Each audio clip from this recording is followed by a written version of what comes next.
katoa. Please stay seated for our karakia, which I will lead. Whakataka te hau ki te uru, whakataka te hau ki te tonga, kia mā kina kina ki uta, kia mā taratara ki tai. He hia ki ana, te atu kura, he teo, he uka, he hauhu, tihei mauri ora.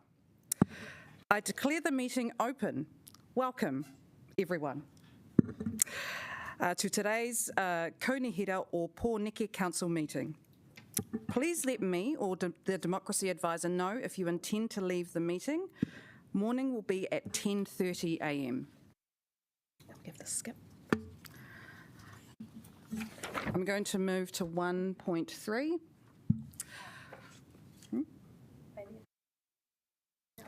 I'm actually going to skip to 1.5. I have to lean over to this. No. We're making our way through inductions and becoming more comfortable with our roles. It's now time for us to come together and make great decisions for Wellington, Wellingtonians, and the planet of which we're reliant on. That is a great responsibility that we will all collectively shoulder, not just on behalf of those we represent today, but also the generations that follow. We have a diverse council made up of councillors with a range of views. It will undoubtedly lead to robust discussions, just as it should in the political arena. But despite our differences, it's important that we are a unified council. That unity needs to be built on trust and respect as we go about our decision making. It is up to us as individuals to make that happen. We are entering a new age which will bring new challenges along with some existing ones, but I am already heartened by the enthusiasm that you have all shown. It bodes well for the next 3 years, so thank you, councillors. I also want to acknowledge the amazing achievement of the Black Ferns. They won the Women's Rugby World Cup, sold out Eden Park, took women's sport to a new level, and along the way brought Aotearoa New Zealand together on a wave of pride. I am hopeful Wellingtonians will be able to show their appreciation in some way, and I'm liaising with Parliament to see how that can be done. In the meantime, I wish you all well, and I look forward to working collaboratively to make a better Wellington. Let's seize that opportunity together. Kia ora.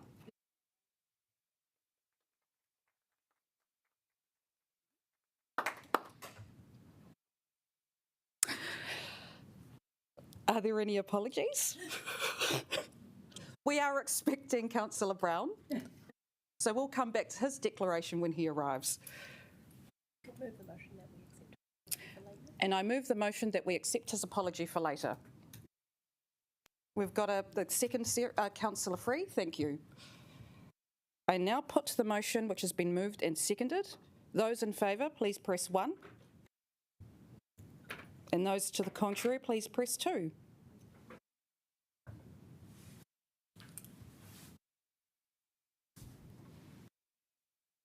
You just need to vote as well. And Councillor Abdul-Rahman.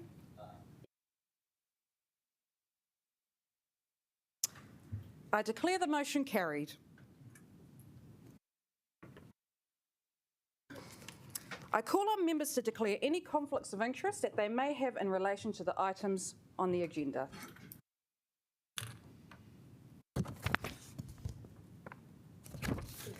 There being none? Great. 1.7. Yep. I move the motion. Do I read all that? Yeah. Yep. You'll have to excuse my first meeting, sorry team. That the Kaunihera or Pōneke Council approve the minutes of the Te Kaunihera or Pōneke Council meeting held on the 26th of October 2022, having been circulated, that they are to be taken as read and confirmed as an accurate record of that meeting. Do I have a seconder? Seconded by Deputy Mayor Foon. I now put the motion which has been moved and seconded. Those in favour, please press 1. Those to the contrary, please press 2.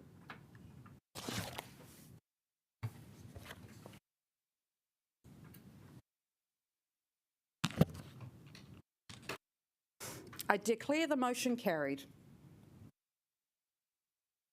There are no items not on the agenda. There were no requests for public participation.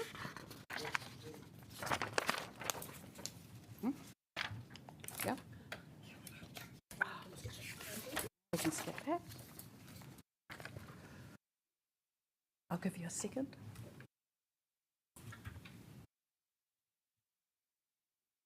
I now invite Councillor-elect Tim Brown to stand and to make his declaration.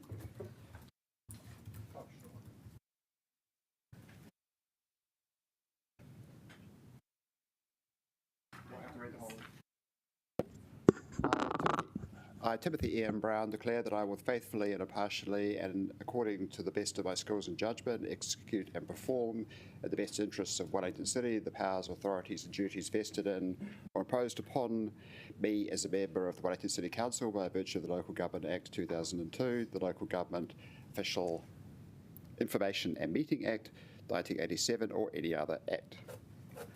Thank you.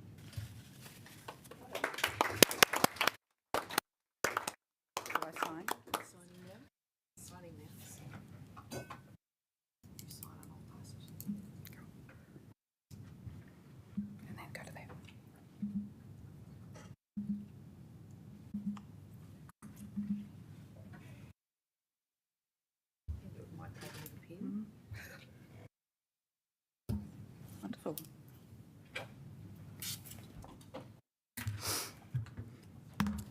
I now invite the Chief Executive to provide the general explanation. Kia ora koutou. It's lovely to see you all in this first meeting of the new triennium. As Chief Executive of Wellington City Council, I do have a job at the time we swear in new elected members to give a general explanation about certain legislation which controls the way in which the council's business may be conducted and the laws affecting elected members, and there are many of them. And I'm not going to refer to all of them now, but I will refer to the Local Government Official Information and Meetings Act 1987, which I'm pleased to say from here on we refer to as Lagoima. It's just less of a mouthful. This Act sets meeting procedures and requirements and governs the availability of information. The key principle underpinning that Act is that information should be made publicly available unless certain specific withholding grounds apply, and those grounds are well articulated in the law. There are, of course, as I've said, many other laws affecting elected members. There are obligations which they must be aware of, and include the Local Authorities Members' Interests Act 1968, Sections 99, 105 and 105A of the Crimes Act 1961, the Secret Commissions Act 1910 and the Financial Markets Conduct Act 2013, and further information on these provisions were provided both in the councillors' briefing packs and in the verbal briefing that they all attended on the 20th of October. Kia ora. Kia ora. It is tradition for the first-term councillors are provided with the opportunity to speak. We'll take these in ward order as follows. Councillors, you'll have 5 minutes each. We will start with Councillor Kaunihera.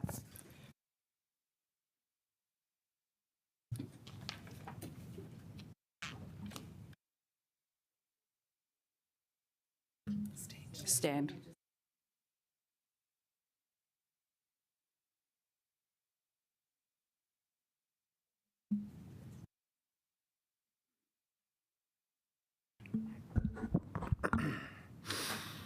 Te raianga tai o honi whakakau e he koe ia hau e. He whakamaunga tūnāku ki te ao kātakau e. Mārunga mai o te motu e. Tūnoa mai rā koe ia hau e. Tia i mauri ore, mihi atou ki a rongo, tēnā koe te atua.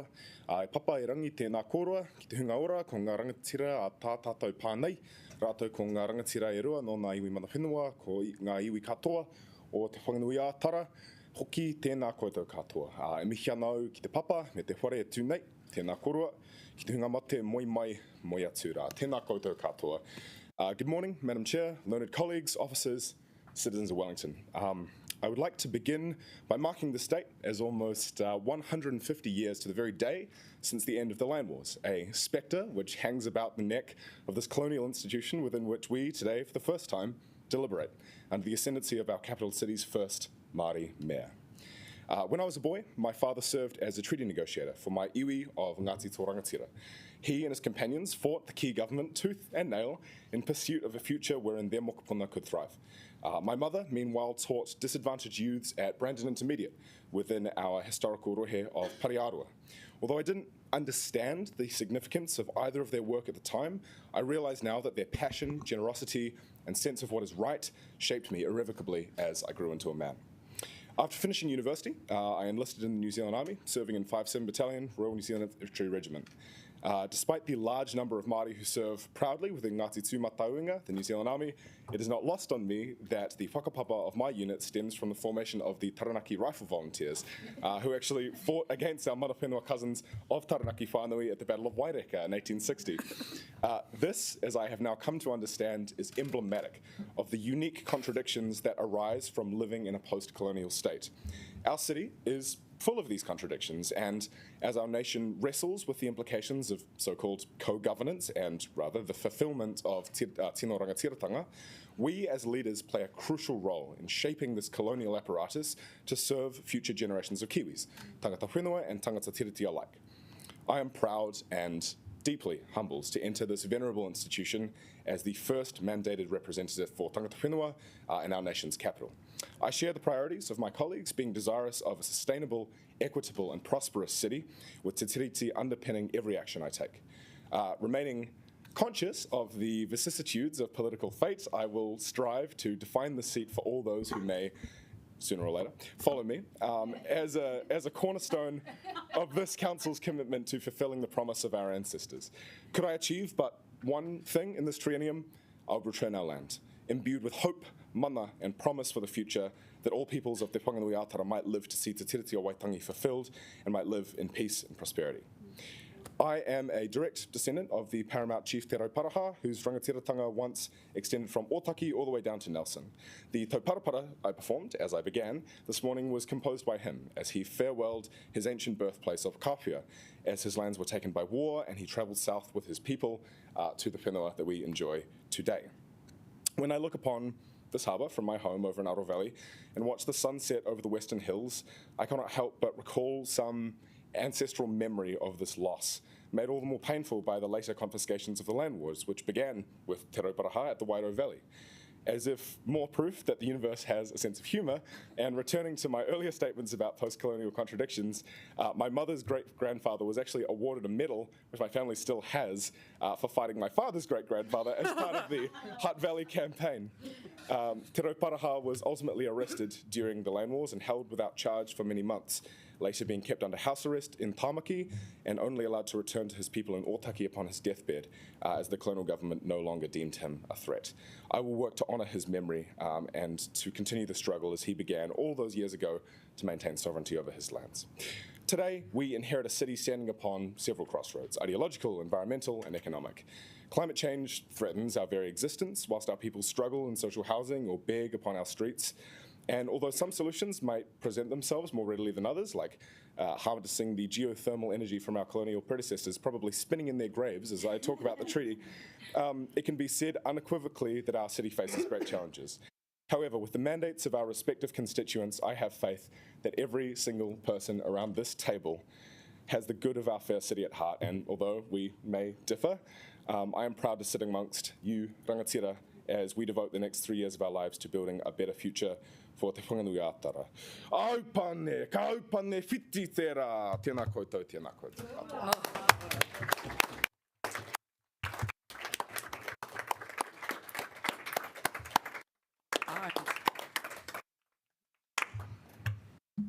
Councillor Abdurrahman.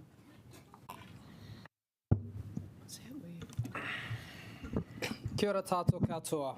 E tiku mihi ana aho. Tuatahi kina mana whenua. Ko te Atiawa Taranaki Whanui, ko Ngāti Tō Rangatira. First, I acknowledge mana whenua, te Atiawa and Ngāti Tō Rangatira. E mihi hoki ana hoi ki a koe te koro matua tori me nā kai Kaunihera katoa. And the mayor, Tory, and councillors.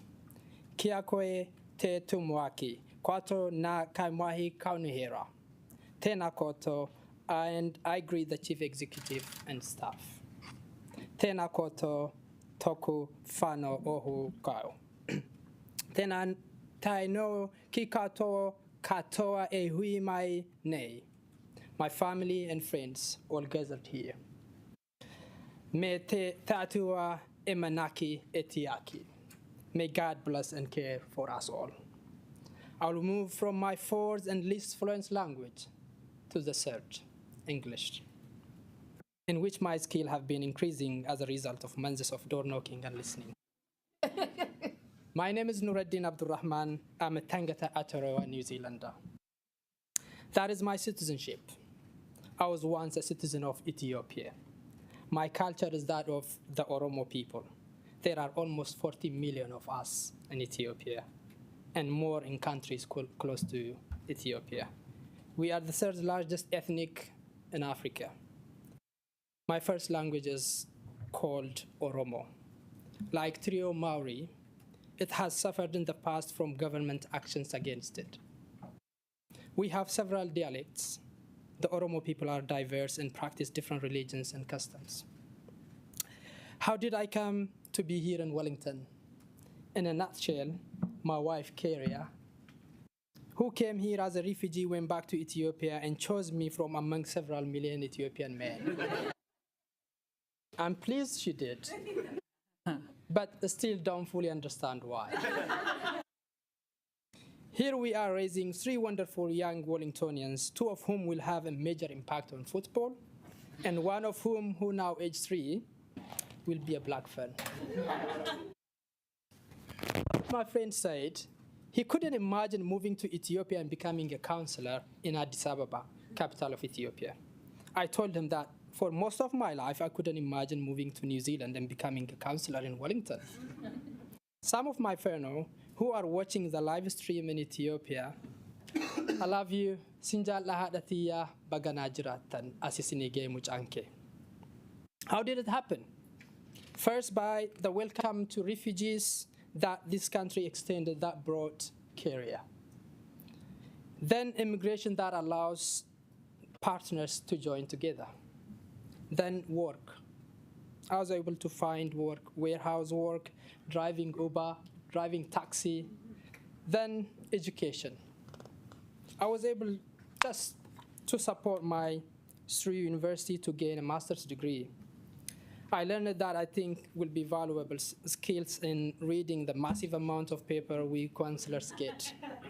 But most importantly, I learned about government and governance. Then the new union movement and the Labour Party. When as confused university student, I needed help navigating the system, and Honourable Annette King helped me. When I felt my fellow workers were not getting a good deal, we worked together in A2 union. Members of the union encouraged me to stand for the council. Some people say politics shouldn't be in local, political parties shouldn't be in local politics.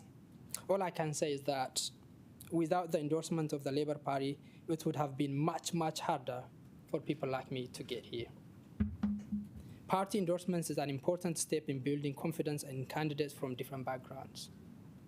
I'm grateful to be here with other Labour members, but I'll be looking to all members of political views for their guidance and advice as I learn to be a good councillor. Under the law, I must represent all Wellingtonians, but I'm elected from the Paikawakawa Southern Ward, which includes Brooklyn, Berhampur, Island Bay, Kingston, Mornington, Fogeltown, Ofiro Bay, Southgate. Each has its own character and its own challenges and opportunities. There are some 10,000 households that make up the ward. Together, we as a council are building a city on the foundation created by Tangata Whenua and those who came later. I come from the place with rich culture and tradition from a city of 10 million people. I know the importance of good infrastructure, of parks, of libraries, of roads, of clean water, because I grew up where there were poor or even not there at all. We face tough issues: population growth, housing costs, earthquake, a failure to spend through on services like water and sewage. I'm a business person. I import, buy and sell. Business is important to Wellington. As a council, we need to make it as easy as possible for people to run successful business, to provide things people need and want and give people good jobs. But business owners and all Wellingtonians have to join us in looking ahead beyond the next financial year, the next profit and loss statement. We are making decisions that will affect people a century or later from now. One look at our pipes show that. We are privileged to have with the support and advice of Mana Whenua and Wellington's first Maori ward councillor to help us. Kia ora Nikau. All I have seen in Maori culture shows that one of its strengths is looking not only to the present and being vigorous in the present, but looking ahead of many, many generations. I hope to learn more so as to do a better job, not only for the people of Paikaukaua and Wellington. We are here today, but those who will be here when we are all gone. So to you, the mayor, and all councillors, I say, Karan Karagari, Imalli Imalagari. May the road be easy. Let's have this journey. Kia ora, te mahi, mahana, kitani, kitena, otoa. Again, warm greetings to each and every one of you. Kia ora, Pōneke.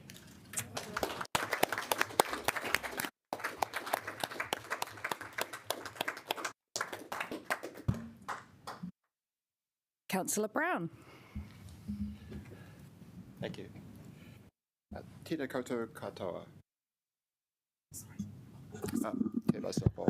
I'm proud to be here representing Motu Kairagi and looking forward to working with the other elected members, our Mana Whenua representatives, the management and staff of council and our many other partners.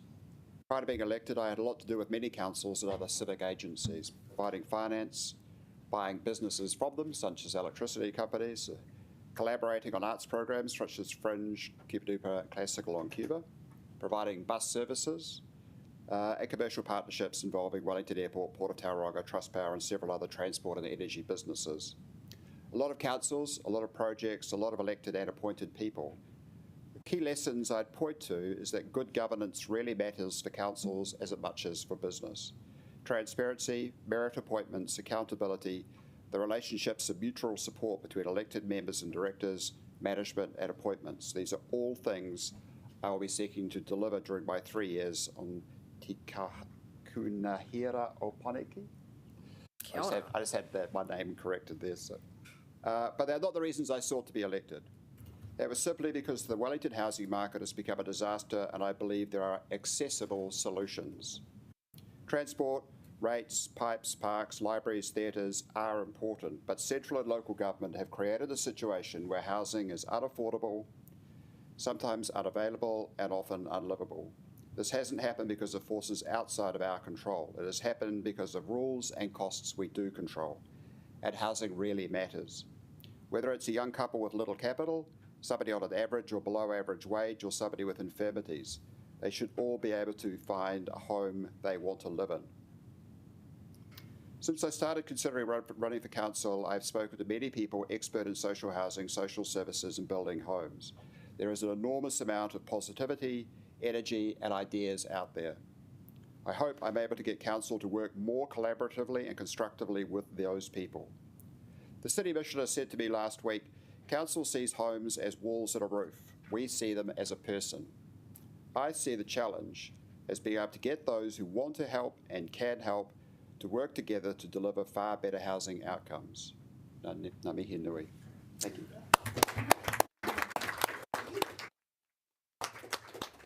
Councillor Chung. Good morning, thank you everyone. First of all, I'd like to tell you a bit about my background. I was born here in Wellington, raised in a family with 9 siblings and lived in a house with 16 people in Jessie Street, and that house is actually still there now.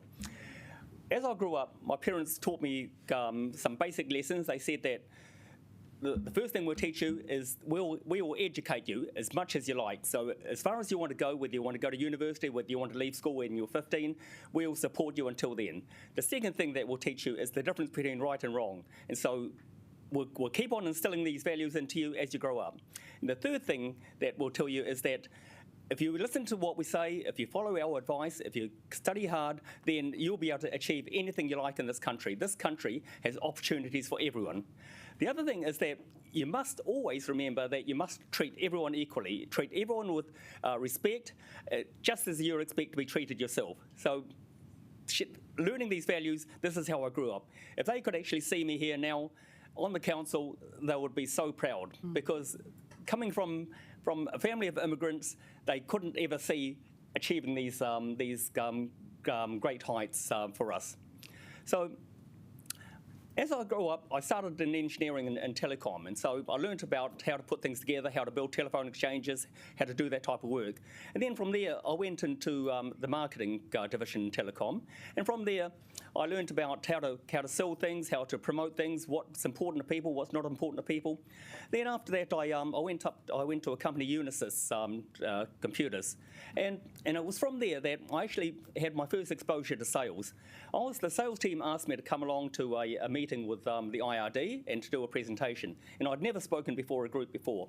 But I went down there and sort of spoke about what we want to do, what the things that we offered, and for the first time in my life, I realised that I could actually get paid for talking. So what I've been doing since is that this has been my career since then. I've gone on to organisations, and all I've done, I've worked in 46 countries, talked in all of them, worked for multinational companies, 2 American companies, a German company, British company, Swedish company, and they're all the same. So, but in all these travels that I've had, I've discovered, I've been to many places. I've lived in places like, one of my favourites is Munster in northern Germany, and I found that the city government there, it's about the size of Wellington, and the city government there treated everyone absolutely absolutely fairly, and it was such a happy city because they catered for everyone. They looked at everyone's issues and they wanted to solve them all. We had everything. It was a nice, small, compact city, again, very much like Wellington, and that's the vision that I actually see for Wellington. I would actually like to see us in a city where there are no people that are treated unfairly. Everyone has rights and everyone has an opportunity to succeed. So from then, about 5 years ago, I live in Broadmeadows with my cat, 2 dogs, wife, and fish. And so I learned very quickly that there were a lot of people in our area who were dissatisfied with what the city was doing for us, what the decisions that council were making. And so we started up an organisation, the Onslow Residents Association, with 3 others. And from there, we started fighting for the rights of the people and advocating and coming in and doing submissions to council. So after sort of 5-6 years of doing that, I felt that the only way to actually make real change, to get the change that we actually need for Wellington, is to run for council, and here I am. So my objectives for the next triennium is actually to look at what the finances, look at the money that the council is spending, try and cut waste, because I see lots of areas where the money is not being wisely spent. It's not being spent for the good of everyone, but being spent on focus groups. So that's what I want to change. That's what I'm aiming at doing. So thank you very much, everyone. Thank you.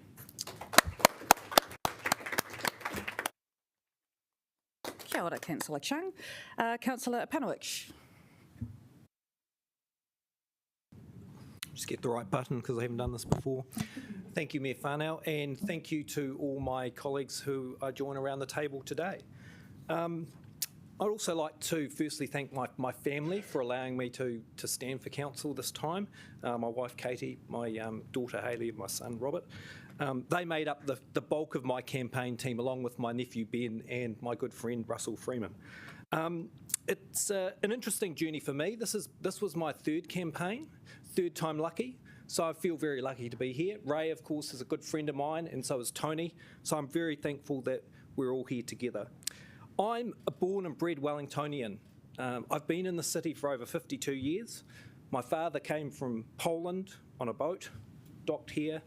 My mother's family primarily lived in Wellington. My grandmother was one of the founding pupils of Ngaio School.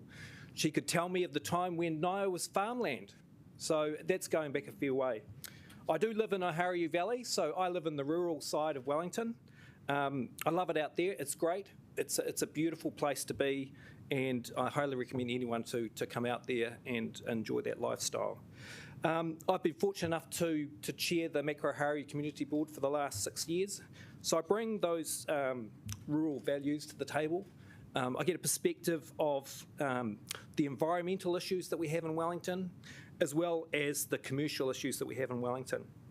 I started my business career in this building 25 years ago. I was a young, fresh-faced chartered accountant with Coopers & Lybrand, a well-known, respected top 4 company.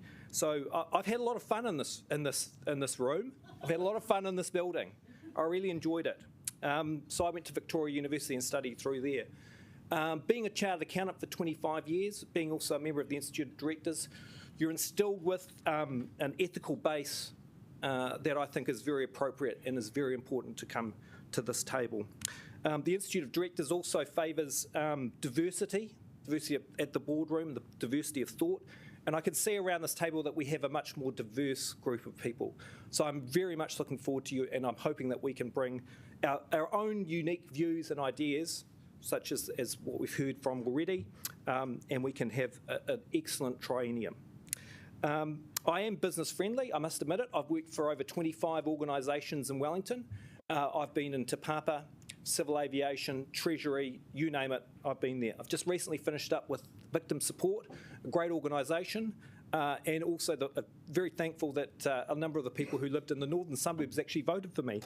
So thank you to all of those who did vote for me in the northern suburbs, and I look forward to working with both Tony and Ben as well to improve that area and regenerate parts of Wellington that I think we need to. I remember when I was a young student sitting in Wellington College, I'd look across and see the lights of Wellington. I'd see the buildings there and thinking, gosh, I want to be over there. I love this place. This is where I want to be. So then I'm here now. I'm very happy to be here with you. I'm really enjoying the start we've had. You'll probably figure out that I'm actually quite a positive person, and I'll continue to be that all the way through. I also primarily campaigned on 3 issues, which I think resonated with the people of the northern suburbs this time. Maybe not the last time, but more so this time. And that is around the rate situation, to ensure that we actually provide residents with value for rates. Because a lot of people have come to me in the recent time just saying we want to make sure that what we're getting is value for our money, and you'll see that as well with the business community, which have talked it.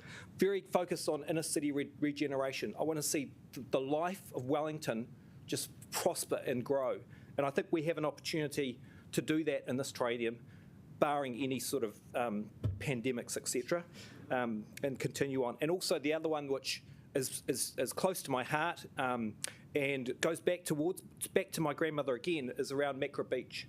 So I used to go there in the 70s and 80s with them, fish, tramp, do all sorts of stuff, had a great lifestyle there.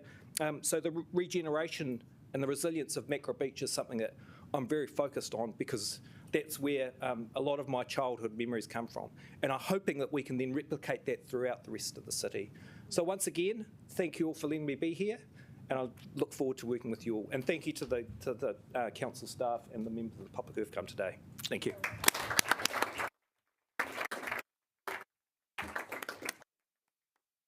Councillor McNulty. Tēnā koutou katoa, nā te whānau McNulty ahau ko Ben toku ingoa, nō reira tēnā koutou katoa.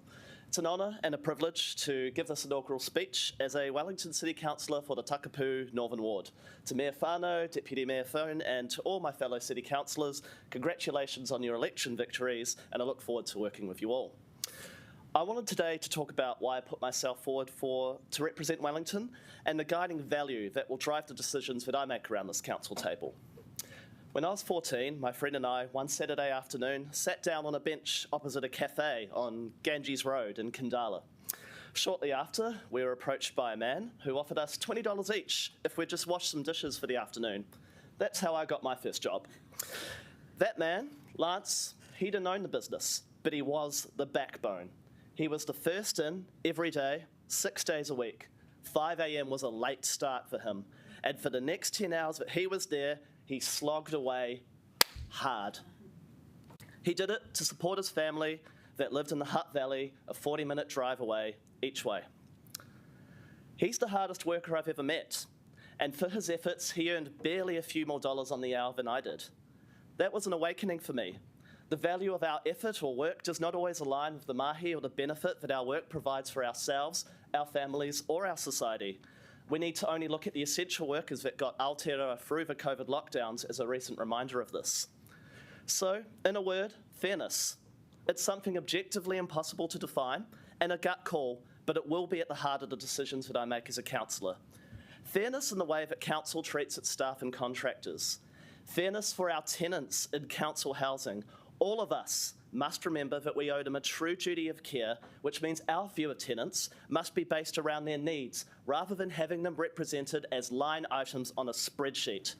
And fairness in our interactions with residents, businesses, and the wider stakeholders of council. When we live in trying times like the present, fairness certainly becomes more important than ever. I want to turn to what I hope to achieve over these next 3 years. On the campaign trail, I spoke of residents in Cashmere Retirement Home in Johnsonville, forced to relocate out of the city due to a lack of staff. I want to make sure that we as a council do everything in our power to enable the construction of new homes in the city so that we can give those staff housing options and we never see a repeat of such an awful scenario in our city. I spoke about growing up in Wellington. Like John, I have some golden childhood memories of this city, and I want to ensure that my 2-year-old son experiences the same. Many of those memories are actually linked to experiences at our fantastic council facilities like Keith Spry Pool and Cummings Park Library. So I plan to be a fierce advocate to ensure we maintain and enhance our pools, parks, recreation centres and libraries, and that these facilities are accessible to as many Wellingtonians as possible. In the northern suburbs, I spoke about being on the cusp of some exciting change. Mark my words, Laurie and Nuridan, in 20 years' time, when Newtown is gentrified and the streets are full of boring chain stores, it will be Johnsonville and Tawa that carry the mantle of cool and quirky with the best eatery spots in the city. I want to support our local business improvement districts and let our great businesses lead the way on marketing our suburbs and bringing in people to visit the north. With the support of you around this table, I believe we can make real progress at enhancing the livability of this city and allow ourselves to be aspirational about the future of Te Whanganui Atara. I'd like to finish with a few thank yous. Firstly, to my wife, Kalia, who couldn't be here, stuck in a meeting down the road today. You made this possible and I am forever in your debt. To my family, Jack, Mum, Dad and Erin, thank you for your love, your belief and your support. To Jill Day, you left a lasting mark on this council during your 6 years, and if I am half as effective as you were in my time here, I'll consider myself successful. To Jenny Condi, your input on the detail as a councillor was exceptional, and some of the very practical things you championed, such as hydraulic neutrality, truly will future-proof Wellington. And finally, to my Labour Council whānau, Nuridan, Terry and Rebecca, I have so much respect for you all, and I'm so glad that I get to do this as part of a fantastic team. Rebecca, I truly would not be standing here if it were not for your positive encouragement. So thank you again. Ka nui te mihi, with best wishes, thank you.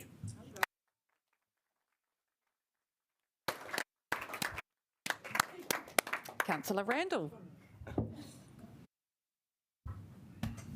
Thank you. Let's just do this.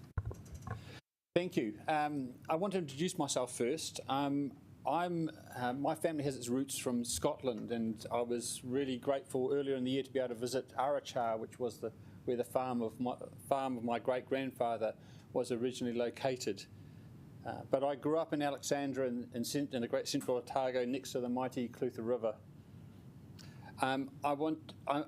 People are moulded by the people who are around them, and the first people were my parents, Stan and Daphne Randall. We had a great family. I'm the oldest of 6 children. So, being the oldest of 6 children means that we're all often short of stuff. I had the privilege of breaking in all the shoes from my brothers. I went to university. I worked for a year, partly and I found one of the things. I did go to university, but working for a year, first of all as a storm and packer for the Apple and Pear Board, and then as a chainsaw operator for a bulldozing contractor, Having gone to university for another 5 years, I still think I learned more in that 1 year of working, where you have to get up and you have to do the business, and it doesn't matter how cold it is, how wet it is, you turn up on time, you do the work, and you work with your friends and you work with your colleagues, and you make a difference. I think that's a very important lesson that I carried into university. I wasn't a great student, but I did end up spending most of the 80s in Otago. And there I met my wife, Paula Gilbert. Paula, I wish you could have met Paula. She was a wonderful person, and she made a huge difference to my growing up. She taught me so much about other people and other views, and the importance of engagement. And sadly, she passed away about 4 years ago, and I'm not sure where I would be if that hadn't happened. I'm not sure I would be here, but I do know that she was a very caring person and a very talented person, and I really miss her. I came to Wellington in 1989 and to Johnsonville in 1993. I chose to live in the northern suburbs, partly because it was north of the CBD and we got a good chance to walk out if there's an earthquake. Yes, my wife wanted to go to Christchurch, but she was worried about the earthquakes risk of going to Wellington, and it worked out the other way around, it seems. I've had a career in IT, a very varied career, and had a lot of fun things to do. I do agree with Councillor Chung that one of the aims of a successful life is to find out what you like to do and then find someone to pay you to do it. I'm a problem solver, and I found in IT, especially as a business analyst, I get to spend my time solving people's problems, listening to them, working out where the data's got to go and things like that.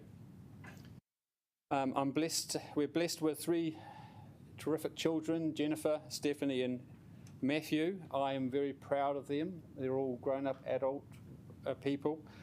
They certainly bring and continue to bring love and balance to my life. But also I'm here because I'm from the Northern Ward. I'm a suburbanite and I love my community. I spent the last 20 years going along to meetings and sitting in committees and joining reference groups to try and have pass the voice of my community into all these processes and projects and the councils on various issues. I've been a transport advocate in particular. I find it fascinating, and this is something about me, I find it fascinating, the political process, and transport's a good example of that, because in transport there's usually a logical solution, and then there's also a political solution, and they sometimes don't line up. People want to go where they want to go. That's very logical. There are certain choices, but also there's political agendas around things like transport, and it's always interesting to see which one wins out. We're seeing a lot of that in, for example, the Let's Get Wellington Moving issue. I'm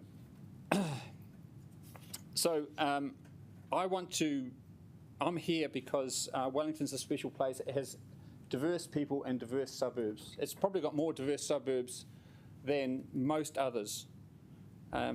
Yes. So I think I'm here because I believe councils are here to serve their community. I think that councils should focus on doing the basics well. And I think that they should always engage in local communities with the aim of listening, as well as telling them what they're proposing to do, and to make decisions based on evidence. We need to do good for our city. We face many challenges, but I'm an optimist, and I'm heartened by all the support from the community, from Tawa to Johnsonville, from Newlands to Churton Park that I've received, and Macra. I'm heartened by my fellow councillors and the support I've had from them and the Mayor, especially from Ben and John. I think we've got the teamwork underway in the Northern Ward. I think that we're going to do good things. And I'm especially heartened by the speeches from the Mayor that I've heard and from my new councillors about how we're going to work together and we're going to make the city better. So I say, let's get into working together. Thank you very much.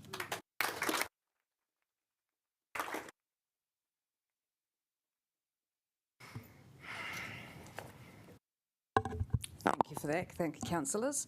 I move the motion. Is there a seconder for the motion? Seconded by Deputy Mayor Foon. Would you like to speak?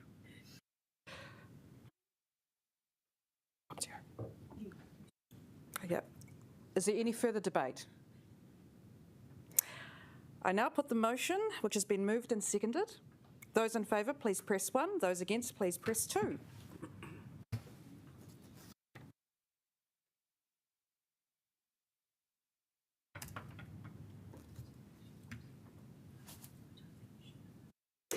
I declare the motion carried. Now,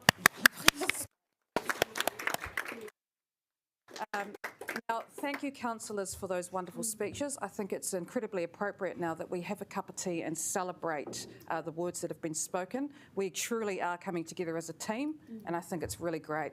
So, on that note, let's break for a cup of tea for 15 minutes and come back at 10:30. Oh, no, we're getting a photo first.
2.2 Governance Arrangements for the 2022-2025 Triennium.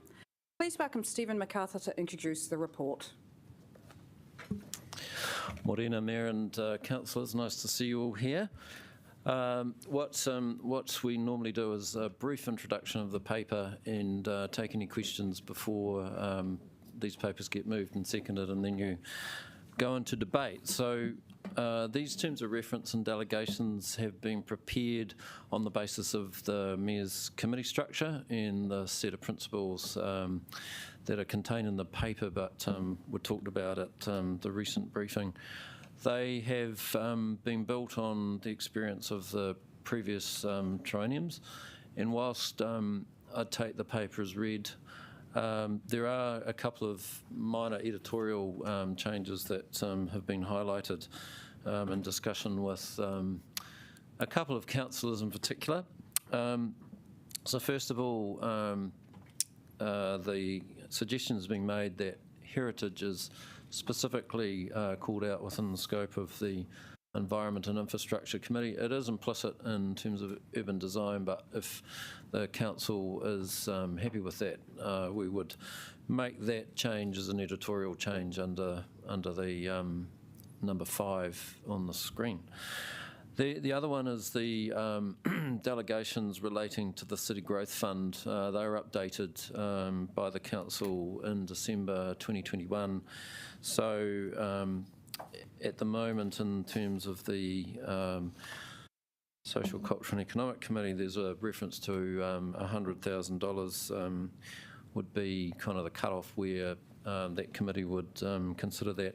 That was actually changed in the last council, which moved that number to $300,000, which provided the mayor, the deputy mayor, and the chair of that committee to approve grants between 100 and 300,000. So it's really just tidying that up to be consistent with what was already in place. And apologies that that number was just not updated. So we would make those changes just as part of the editorial changes, and if there are any other kind of examples like that, we can deal with that. There was a actual typo which Councillor Free highlighted to us, which we would also tidy that up. It was in relation to responsibilities around approving travel and training. It kind of suggested that it was in 2 places, and we've clarified that. So happy to take questions. Jennifer and I and any of the other staff team can answer any questions. Any questions before we move on to debate?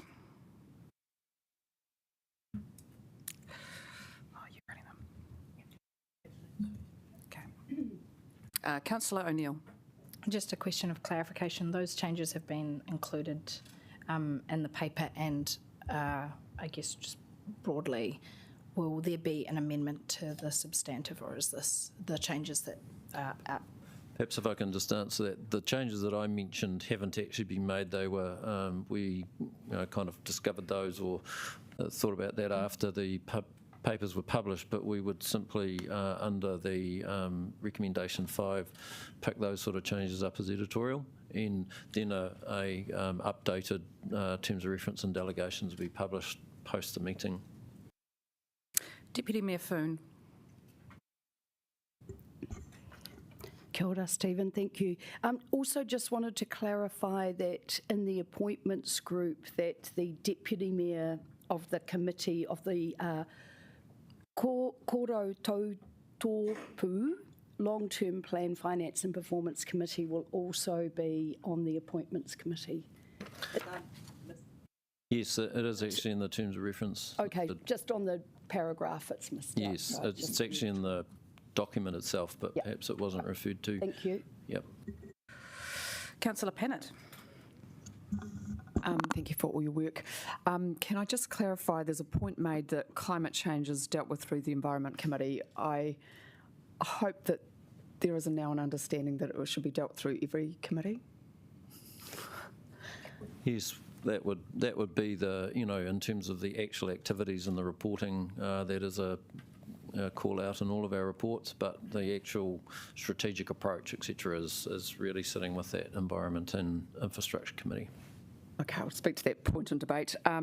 The asset management plans, sort of obviously they do need to sit somewhere, but obviously they're distributed across a couple of other committees.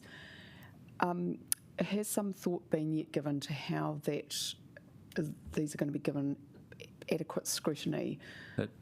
Yes, I can answer that. It is actually called out in the terms of reference to the long-term plan, finance and performance, to approve the asset management plan. So, we go through a process to socialise that and present them, and it's specifically part of that committee's terms of reference. Oh yeah, I know that.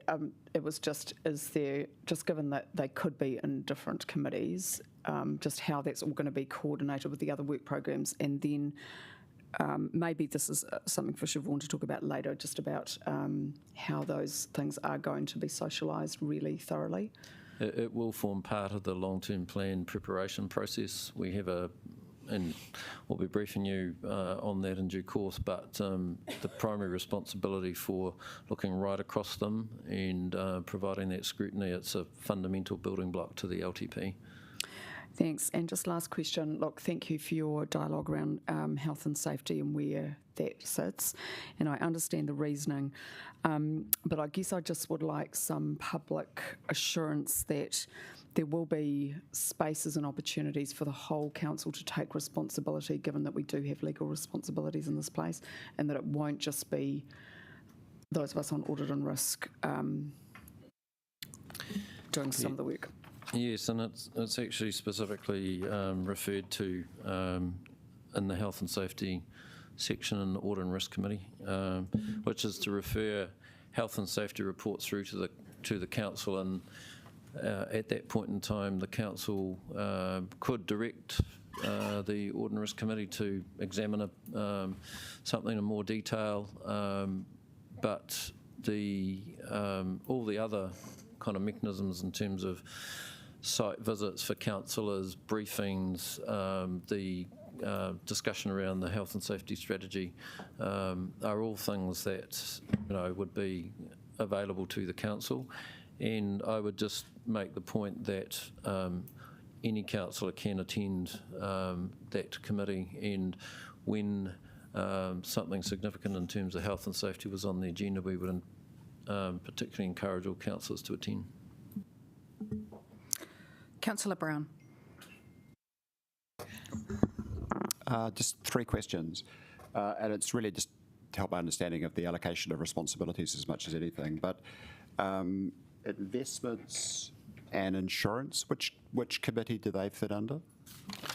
That would be long-term plan, finance and performance, but sometimes there is a deep dive into insurance from a risk perspective and audit and risk, and that's traditionally where there's been a deep dive, lift the hood on that particular issue, but it sits with that long-term plan, finance and performance committee. And I see that the environment and infrastructure has got property, so does that include the library, the actual physical libraries, theatres, other buildings, and also our social housing stock? Does the physical buildings fit within environment and infrastructure? Relating to the assets and those sorts of questions, that's where it would sit. If it's about the service itself, that would be wherever. Yeah.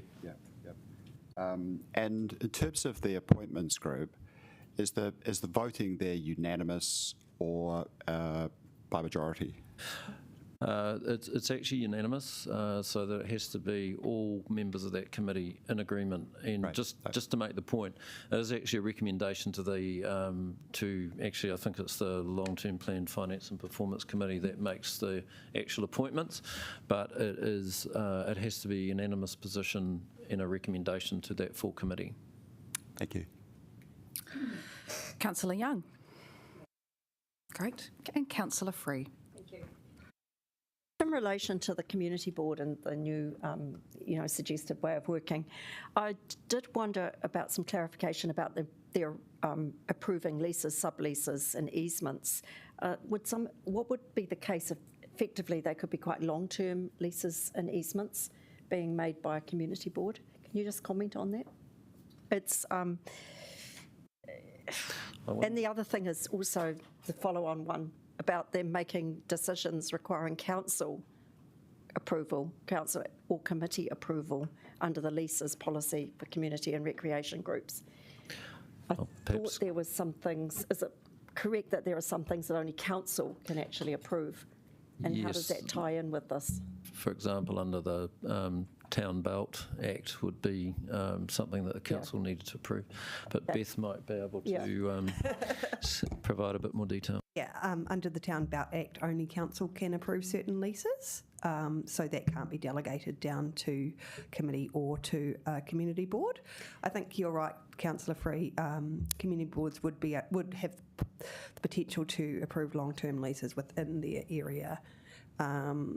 If they would always have the ability to delegate or refer that matter back up if they felt it was outside of their remit.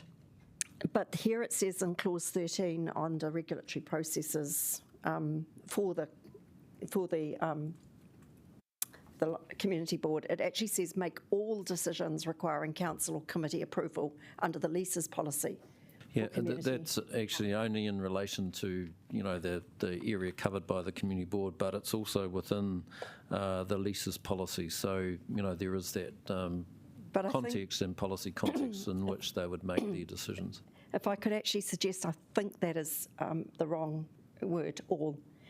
I think it should be make the appropriate or make appropriate decisions. Or take out council. I think I just feel uncomfortable with it myself, and I don't know that what you're saying is actually. Sean's going to answer that. I think the wording there is reflecting that in the policy, there are a number of leases that can be made by council officers, and this is just saying that it's any leases not already delegated to officers, it's to other groups. Okay. All right. I'm not entirely happy with it. The question, if I may have the second question, is what sort of reporting back to, if these decisions have been made at the community board level, what sort of reporting is envisaged so that it'll all become tied back up with our understanding collectively around this table of what's going on? I mean, I think typically once those decisions are made by the community board, they wouldn't need to report them back through through any committee or council. You know, once they're delegated, that's where they would sit. So they would be reported through the minutes of the minutes, that. yeah, and they would be publicly available. And then the other question I wondered is there envisaged to be a review period, like we're talking about potentially a 12-month review period for other things? Is it envisaged that this would also be?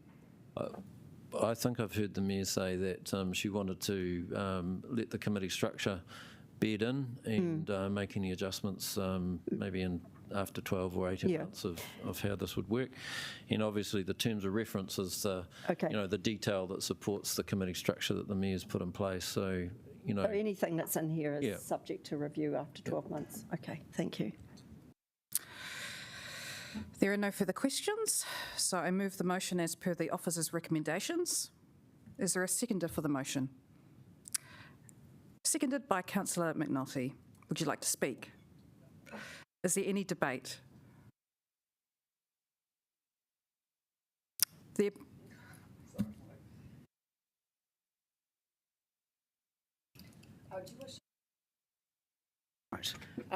So I'd just like to thank the Mayor, Deputy Mayor and officers for the work that they've done on this. I just do want to make a couple of points because this is where we set our strategy and way going forward.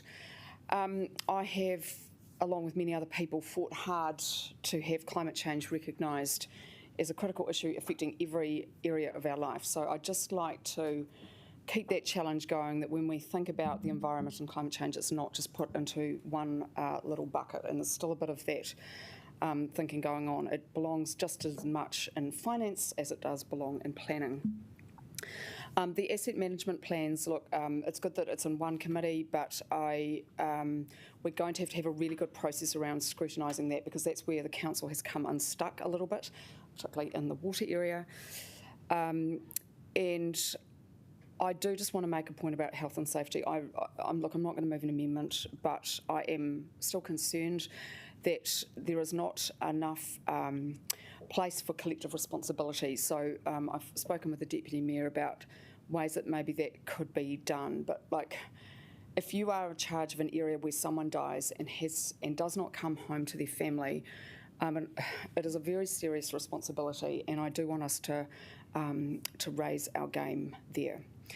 And lastly, thank you to officers on the issue of heritage and history. Thank you, Councillor Kaunihera, for reminding us that when we get history wrong, the consequences are devastating. So I want to make sure that it stands there as an important area of our work going forward. Kia ora.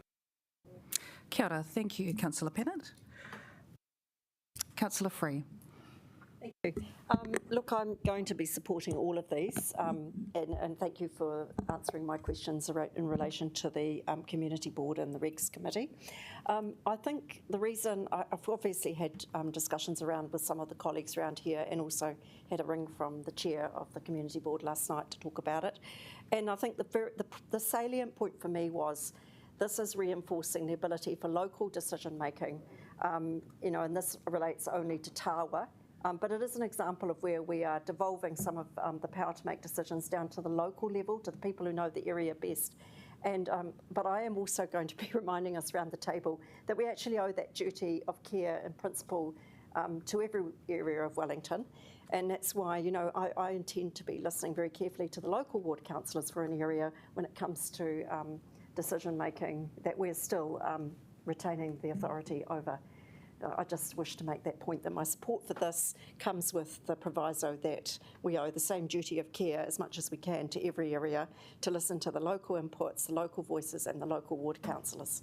And I know that there are areas in my ward that I'll be hoping that you will be according that kind of courtesy to listen to those local voices. So thank you. Thank you. Kia ora.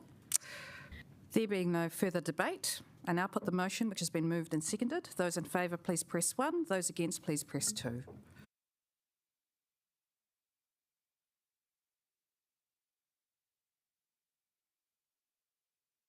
I declare the motion carried. We've now moved to the 2.3 Tronium meeting schedule. Please welcome Stephen MacArthur to introduce the report. This one is pretty straightforward, and I'm not sure I need to really speak to it, except to say that the meeting schedule is constructed around a 6-weekly cycle, which builds in time for more time in the community, and also to deal with internal briefings and workshops. So, pretty straightforward. Any questions?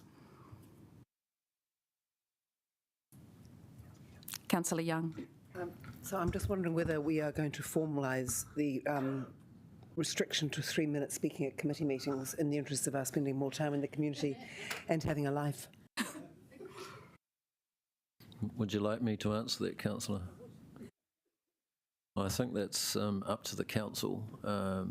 We do have that opportunity coming to review standing orders, and I think we're aiming for February, and that would be the appropriate time to make that formal change.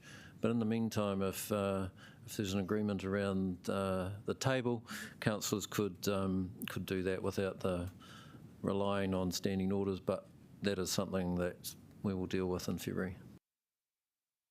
Fabulous, thank you. Councillor Randall. Yes, I just wanted to get a wee bit of an explanation, because most of the meetings now on a Thursday. Is there any particular logic as to why that has been made? Traditionally, certainly the last Tronium, all of the committee and council meetings committee meetings were on a Thursday, and that's probably the cycle that works the best. But Jennifer, you might have some other comments perhaps. There are guidance, there are rules around when information needs to be provided for meetings, and that means that if there's a Thursday meeting, for example, the papers have to be out by Monday. Obviously, we do it by the Thursday previously, but it does mean that there's a lead up where if there's any questions, they can be answered in a timely manner, and if there are workshops or briefings that need to support some decision making, there's an opportunity to do that in the week leading up. Thursday just seems to have worked quite well last Trainium, so we kept it going. Great. I move the motion. Is there a seconder for the motion? Councillor Free, seconded by Councillor Free. Would you like to speak? Is there any debate? There being no further debate, I now put the motion which has been moved and seconded. Those in favour, please press 1. Those against, please press 2.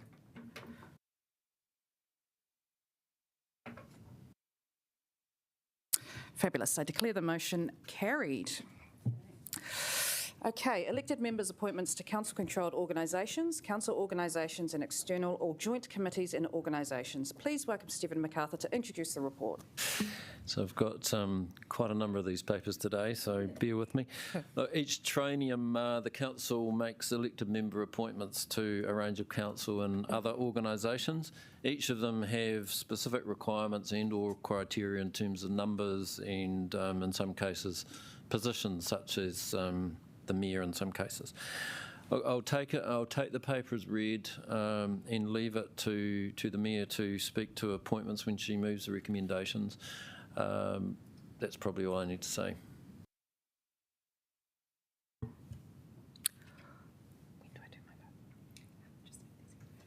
Any further questions?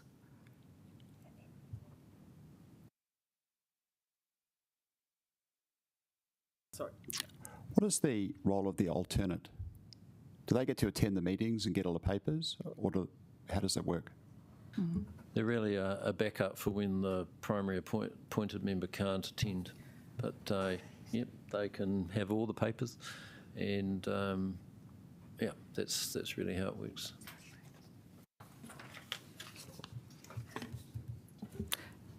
Deputy Mayor Foon. Kia ora, 2 questions from me. One is last term there was a regional climate change forum, and that isn't, or it's said has been extinguished, not the correct word, but so can I just have a reason for that, as we didn't get an official email on the reason for that committee ceasing? Through the chair. So the Wellington Regional Leadership Committee now has a work stream on climate change. So there used to be a number of different standalone organisation, bodies that were happening, committees that were happening in that space. Now the strategy and climate change are both now items under that broader Wellington Regional Leadership Committee. Great. Hopefully that appeases Councillor Pennant. Next question was just around the appointments to the CHIP. I just wanted to check that it was a possibility on the trust that they could also be reviewed in 1 year. Do you mean the appointments of councillors? The appointments of councillors, correct. I mean, any of these appointments could be reviewed by the council and at any time. But if there was a review at 12 months or 18 months, then that's possibly something that you might want to deal with. Kia ora. Thank you. Sorry, but can we see the whole list again? I know I could look at it on Diligent, but it's timed out on me and I have to find a spot. Yeah. Okay.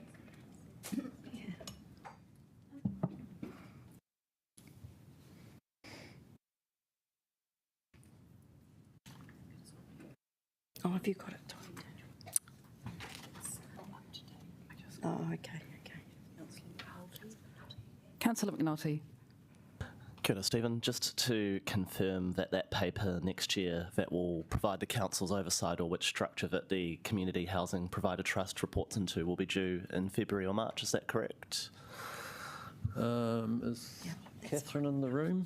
Perhaps she can answer that question.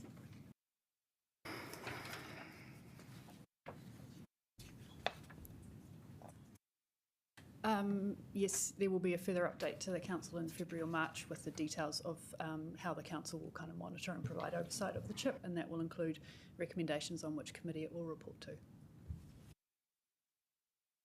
Cool. Move the motion. As per my email yesterday to councillors, there have been 3 changes to this paper following conversations with various councillors. Councillor Brown has been added to the Wellington Community Housing Provider Trust as a councillor representative. Councillor O'Neill has replaced Councillor Paul on the Rainbow Advisory Council, and Councillor Winera has replaced Councillor Paul on the Youth Council. Is there a seconder for the motion? Seconded by Councillor Matthews. Would you like to speak? Is there any debate?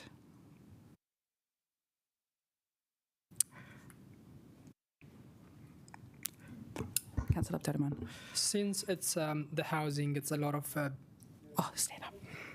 Since a big number of housing is in my ward, I just want to ask the 2 councillors who are appointed to the CHIP to give me a commitment so they listen. Any of the decision will be based on the community that we are advocating for.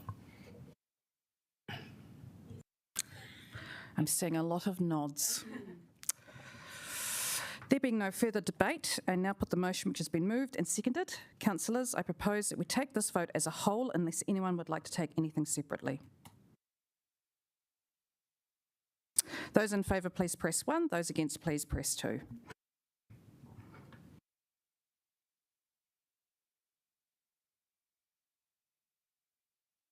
I declare the motion carried. Okay, exemption of the council-controlled organisations from the statutory reporting regime. Please welcome Stephen MacArthur to introduce the report again. Hello again. Kia ora. This is really a more of an administrative matter to relieve these small entities from the significant additional administrative and cost burden of complying with these sorts of statement of intent and reporting requirements. The council does this every triennium, and certainly recommend that you do the same again. Any questions? I move the motion. Is there a seconder for the motion? Seconded by Councillor Paul. Would you like to speak? Is there any debate? There being no further debate, we'll move to the vote. I now put the motion which has been moved and seconded. Those in favour, please press 1. Those against, please press 2.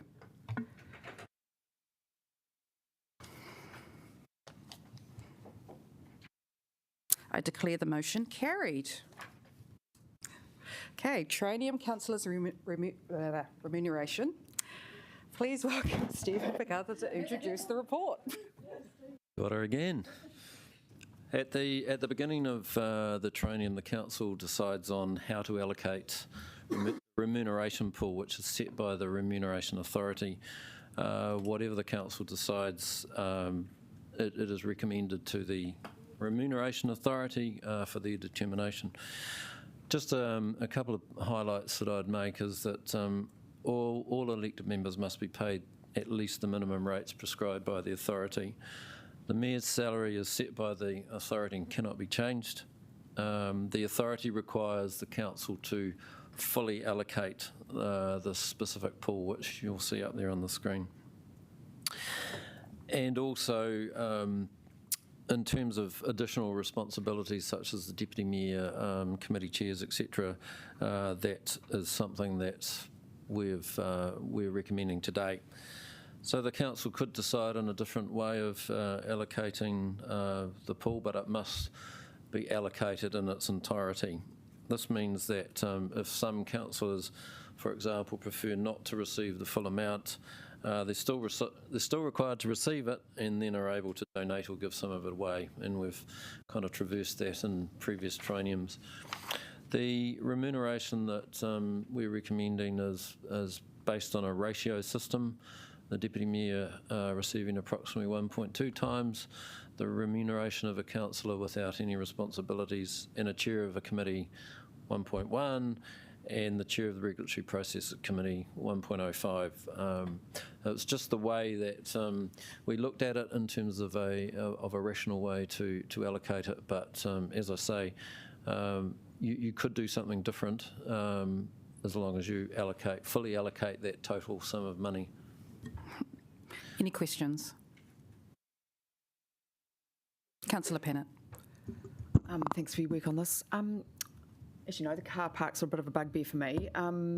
Is there anything in the Rem Authority's ruling that would prohibit the council from saying, here's a sustainable travel allowance as opposed to a car park? Perhaps we could talk about that one through the chair under the next paper. Oh, sorry. Apologies. I was getting the two papers confused. Sorry. Sweet as. Councillor Brown.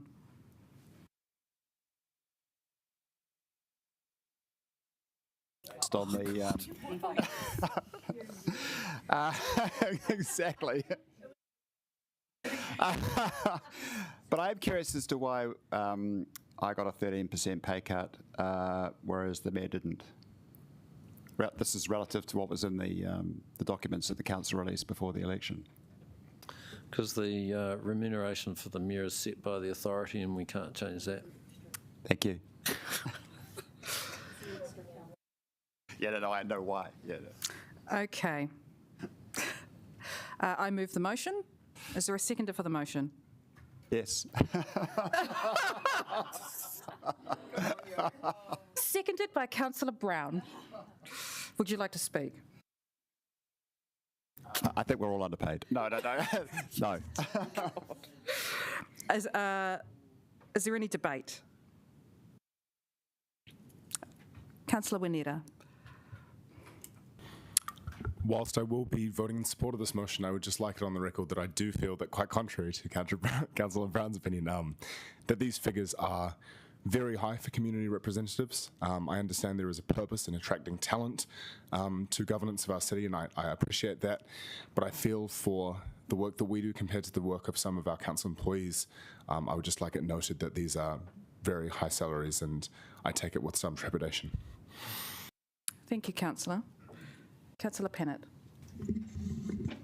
I would share your concerns, but I'd also just point out that people come with different circumstances, and I just want to speak to the group that I belong to. For single parents, I think so to avoid the barriers and to pay for the childcare, which I'll speak to in the next paper, or other people that are on low incomes or have got a disabled partner or whatever, actually that's fair enough, and it is an expensive city to live in, and sorry, through the chair, and also I guess it's consummate with the amount of responsibility we have, which is why I'm very opposed to us getting rid of all our assets, because this is one of the reasons that we are paid so much, because we have billions of dollars worth of assets to control.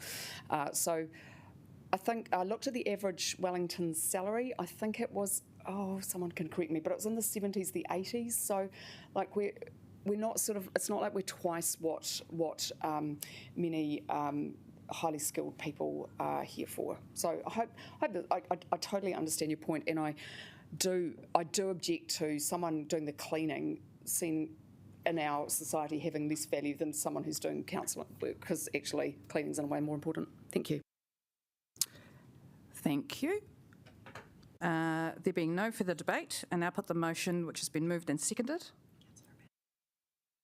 Oh, my apologies. I just have a clarification. When are the rates next set? Is it within the triennium, or is that complete? It's all. So it's next year. So it's annually. So we continuously review this every year. Is that right? We don't review it, but they up the. Okay. The Remuneration Authority up the rates. Yeah. Authority makes a determination each year. Thank you. I now put the motion which has been moved and seconded. Those in favour, please press 1. Those against, please press 2.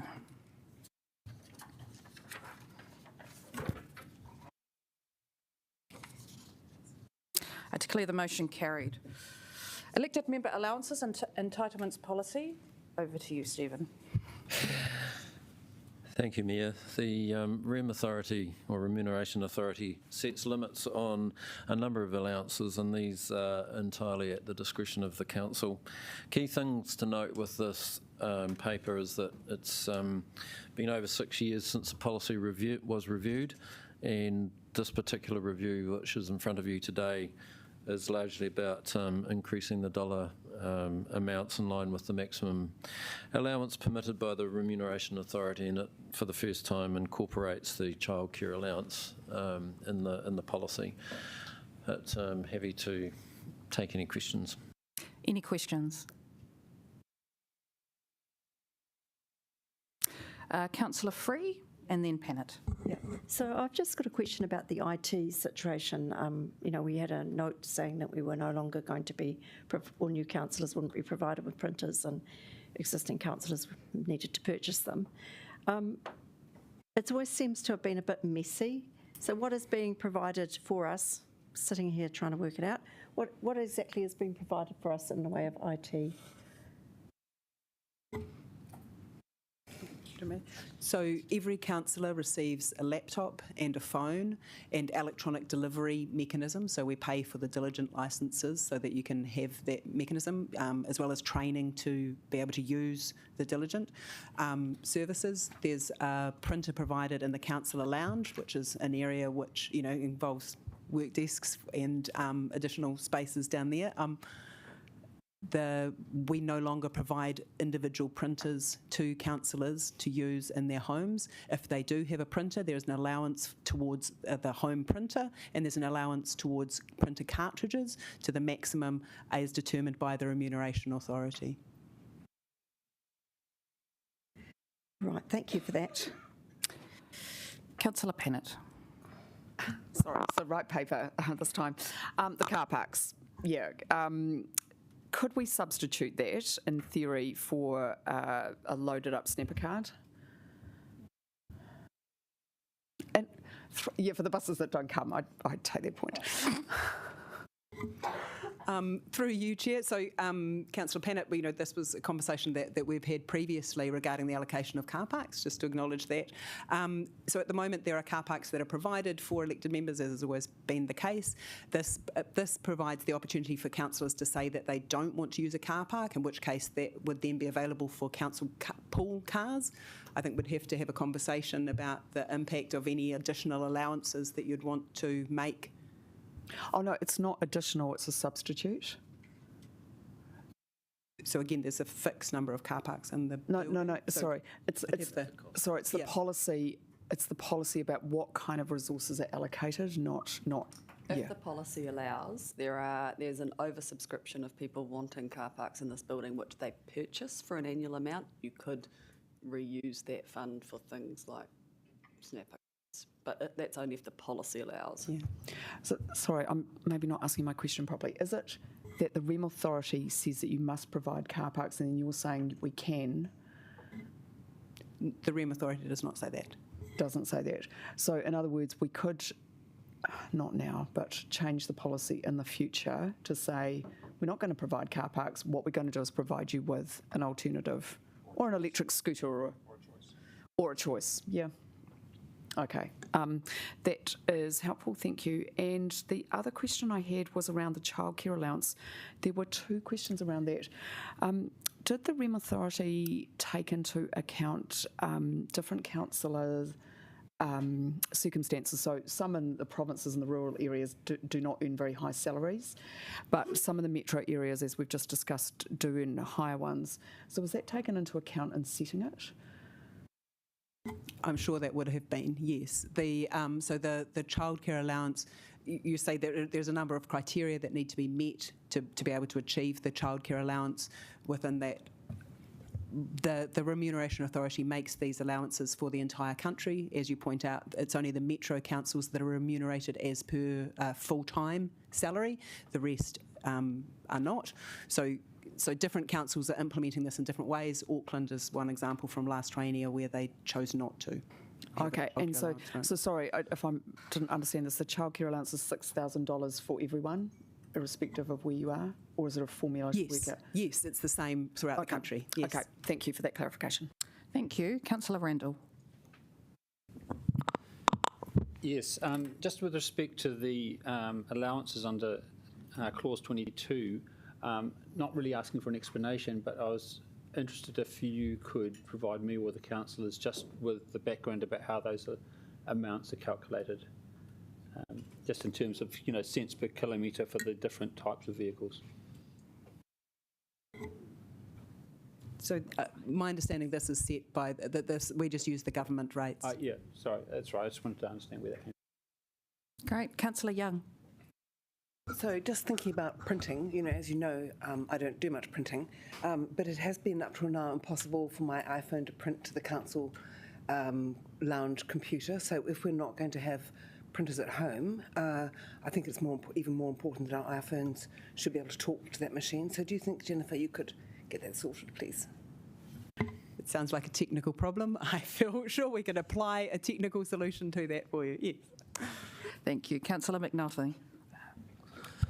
Kia ora. Just on clause 50 of the childcare allowance, it talks about if a childcare meets the criteria. I couldn't see the criteria actually defined within this paper, and would that be something that we could publish not just for the use of ourselves but for the public so that they can see when councillors may be able to apply for that, so in good interest? The criteria are set within the policy.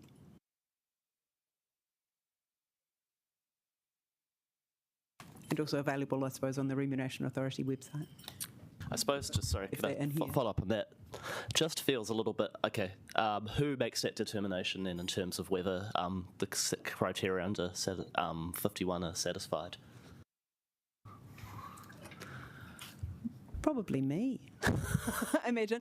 I mean, working from the Remuneration Authority guidance, yeah, and in consultation with them if there are any concerns or questions. Councillor Calvert.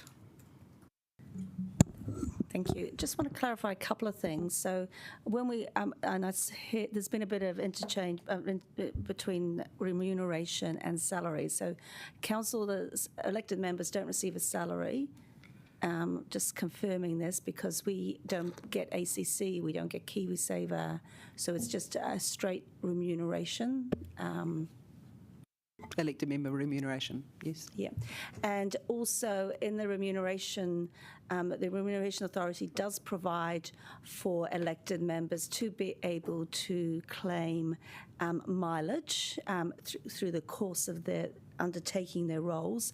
However, this council has previously determined it will not claim for travel allowances within the city territorial boundaries. Is that correct? Yes. Okay, I just wanted to... Yes, and that's highlighted in the policy. It's outside of Wellington City. Councillor Free. Yeah, the allowance I see is not to be paid without the withholding tax. But does that mean it's actually like an additional salary almost, although it's not a salary, of course? Or is it meant to be that we get, for example, if it's $800 for the internet, or is it meant to be that we actually get the full $800? Or is it that it is actually taxable? Because it's my understanding of allowance was it wasn't actually salary. Maybe it's something I should ask one of our accountants on our team. It is a tax-related question, isn't it? But is there any advice on that?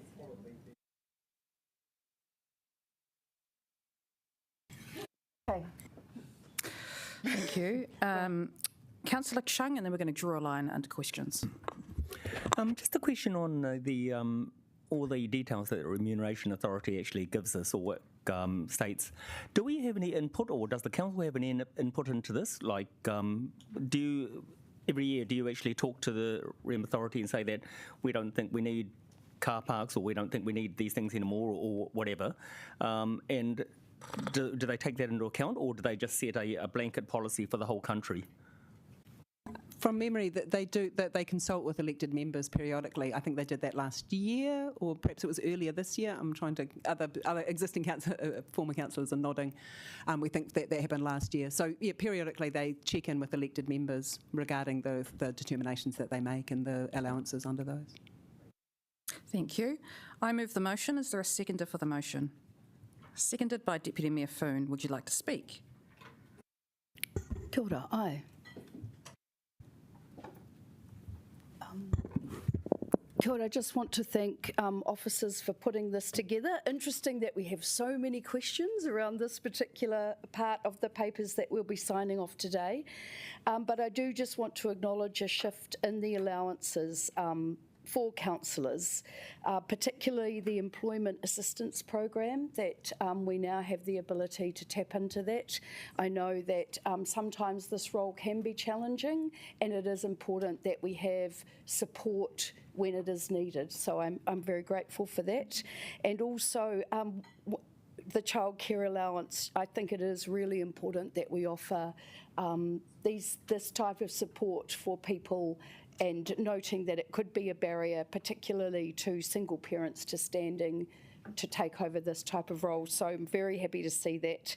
I'm sure we may have some comments from Councillor Pennant, but I will not be needing the car park, and but I'm really thankful for the bike park, so kia ora.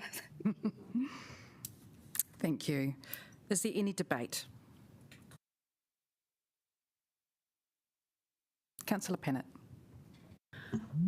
So I would like to thank staff for putting the word can in talking about the provision of car parks. That's actually quite a monumental shift.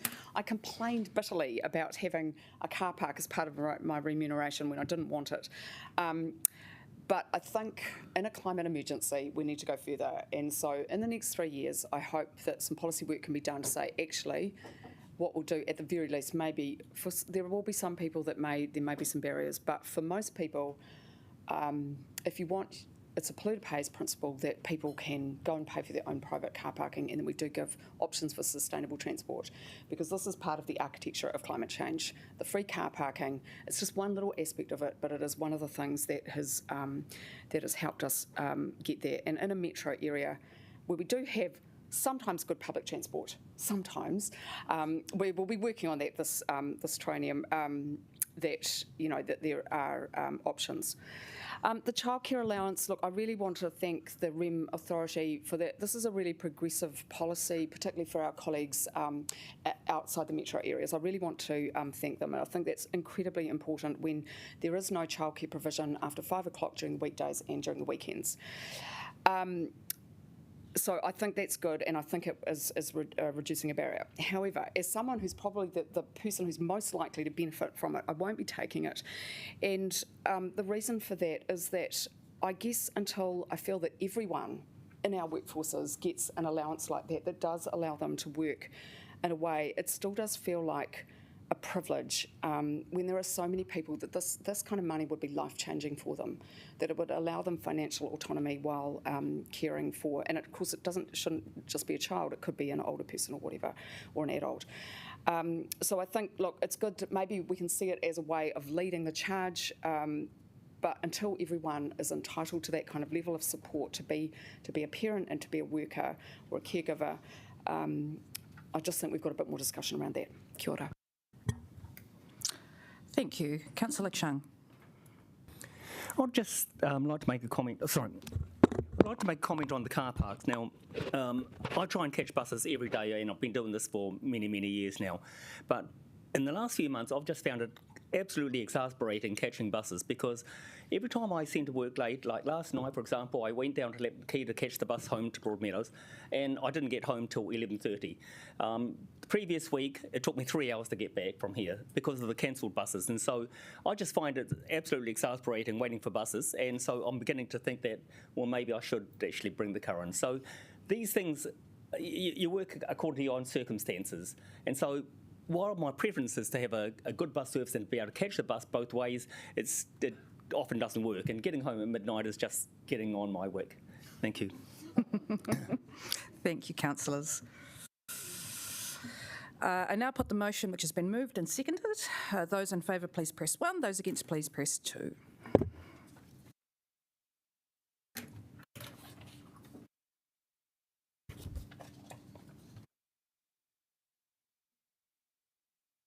Oh, she's not in here. I declare the motion carried. Right, now I'll just move to this bit, eh?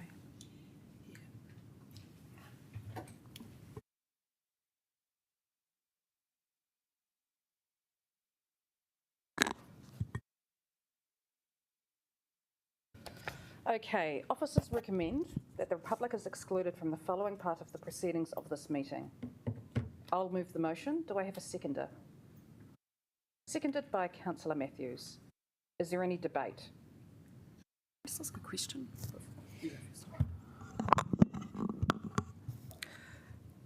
Councillor Brown. I'm opposed to the exclusion of the public from the debate about the funding agency.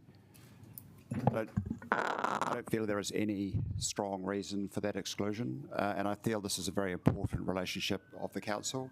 I get it with respect to the other debate because we're talking about two people who are external to the council, but I feel that the people who are asking for us to endorse their reappointment to the Local Government Funding Authority should not be, there's nothing we're likely to say here that we shouldn't be willing to say in public. And I feel that the overriding principle should be that we should always have discussions in public unless there is an absolutely compelling reason for exclusion. I do not feel there is a compelling reason for exclusion in respect of the Local Government Funding Authority debate. The other one, I'm willing to accept the point. Serious. Through you, Your Worship, it's kind of exactly the same principles of the other one, though, because these are council officers and independent people standing for re-election for the LGFA board and shareholders council. What doing this in PX enables you to do is have that free and frank conversation and concerns you might have about those individuals or positive things you might want to say about those individuals, but doing that in a way that protects them. As soon as, if you approve our Treasurer voting as your proxy, as soon as they go to the AGM on whatever date in November and vote in accordance with what you decide, that'll be public. Your intent and your decision will be public at the AGM when they vote. It's just enabling that conversation in a protected way.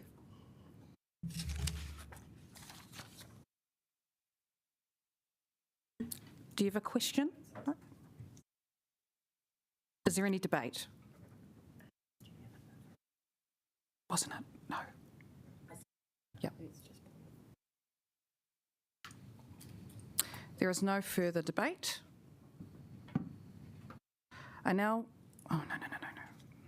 put the motion which has been moved and seconded. Those in favour, please press 1. Those against, please press 2.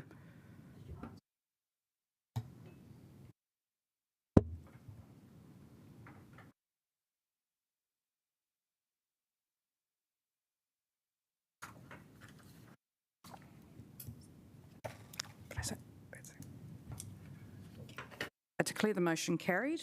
Thank you, councillors. We'll take a moment to cut the live stream.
Awesome.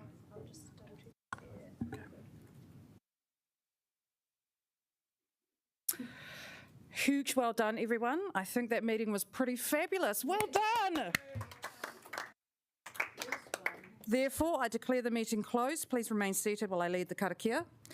Unuhia, unuhia, unuhia ki te uru tapu nui, kia wātia, kia mama, te ngākau, te tinana, te wairua, i te ara takatū, koia rā e rongo, whakairea ake ki runga, kia wātia, ai rā kua waita.